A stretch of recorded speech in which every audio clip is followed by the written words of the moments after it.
Kama kweli nimeamini, bora koti bovu kuliko tumbo wazi.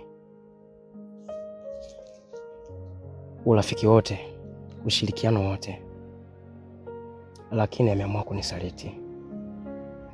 Sasa hii ndio itakuwa silaha yangu mpya. Kama nitaingia vitani, acha niingie vitani na silaha ambayo nimeitengeneza kwa mikono yangu. Maogo, subiria salamu zangu. Sasa hivi nitapunguza upole. Unavyotaka nataka, utakavyokuja ndivyo nitakavyokupokea. Kikwesa mwindaji, jasiri wa misitu,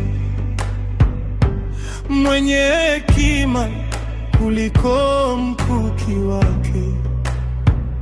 Anawinda si wanyama tu, bali hila za watu. Mlinzi wa haki katika ardhi ya mababu. Kiguzo